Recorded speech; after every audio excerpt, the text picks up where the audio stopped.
Comment est-ce que c'est possible tout ça? Évidemment, avec la haute technologie, ça peut se faire en quelques secondes. On va en parler avec Freddy Marcantonio, qui est vice-président du développement des affaires chez Repérage TAG. Bonjour, M. Marcantonio. Bonjour, monsieur. On va regarder ensemble une vidéo qui nous provient de Grande-Bretagne, qui nous montre les voleurs en action. Expliquez-nous ce qui se passe sur ces images-là. Alors, en réalité, qu'est-ce qu'ils sont en train de faire, les voleurs? C'est que sur les manettes de nos clés de véhicule, il y a une code qui se rapporte à l'ordinateur du véhicule. Il y a une transmission entre les deux unités. Là, on le voit, un des deux se rapproche de la maison. Exactement. Il va scanner quoi, la clé? Il scanne le code de la clé. Parce que la clé est toujours en communication avec le véhicule. On se rapproche du véhicule. Maintenant, les fameux push to start, et le véhicule s'ouvre automatiquement à lui seul. Alors, qu'est-ce qu'ils sont en train de faire? C'est que la communication entre la clé et le véhicule est interceptée par des scanners, excusez l'anglicisme, et c'est comme ça qu'ils vont recevoir le code de la clé. Ils ont une clé vierge, ils vont transférer ça sur un petit ordinateur qui va prendre votre code de votre clé sur l'ordinateur. Ils vont fabriquer une clé. Ils vont être en mesure de partir avec le véhicule. Et on voit, ils partent déjà avec le véhicule. Ça a pris quoi, 1 minute à peu près pour faire ça. Il n'y a pas d'effraction, rien. C'est comme si on avait la clé légitime du véhicule. Ouais. Montrez-moi un petit peu ce qu'ils ont. Ça ressemble à quoi, ce dispositif-là?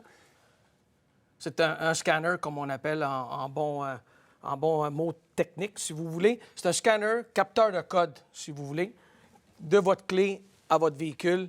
Le code est là-dessus, transféré à un ordinateur comme on a ici. OK.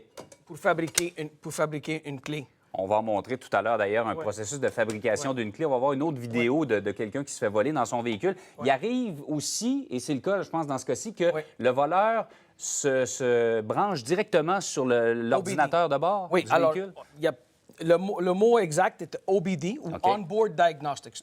Tous les véhicules, maintenant, ont accès à l'ordinateur via la prise de OBD. C'est le cerveau du véhicule, c'est la boîte noire. Alors, ils vont prendre un appareil comme un lecteur de code, comme celui-ci. Vous voyez la prise ici. On rentre dans le OBD du véhicule et, par mesure, on va aller chercher le code pour fabriquer une clé. Tout simplement un jeu d'enfant. Oui. On va contourner le système d'origine du véhicule. C'est ça l'importance qu'ils font. Donc, les anciens voleurs là, qui ouvraient nos portes, là, avec une cintre, un tournevis, ça, c'est la préhistoire. C'est fini. Depuis 2007, un de vos anciens collègues, M. Jean Lapierre, était ministre des Transports. Le gouvernement libéral de cette année-là, ils ont mis, avec le lobbying du Bureau d'assurance du Canada, tous les véhicules maintenant sont équipés avec une coupure à 3 effets. Ça veut dire que c'est beaucoup difficile de voler un véhicule si on n'a pas le côté technique. Malheureusement pour nous, on gagne peu de Coupe Stanley, mais on a les meilleurs voleurs d'auto. Ils ont des doctorats en vol ici au Québec. Ah oui? Oui, on est vraiment champion vis-à-vis de la technologie pour contourner. On aimerait mieux avoir d'autres genres de champions que ça, mais vraiment, c'est reconnu au Québec. C'est reconnu qu'on est champion de cette facette-là, de contourner les systèmes d'origine des véhicules. On va voir justement des images d'un système qui permet de reproduire, de programmer une clé qui va être introduite dans un autre véhicule. C'est exactement ce processus-là qui... Est-ce qu'on a ces images-là? On ne les a pas. Bon, en tout cas, on a vu le processus de toute façon. Dites-moi, ces véhicules-là sont à peu près tous... c'était le cas dans le dossier de Longueuil, envoyés pour l'exportation. Exactement.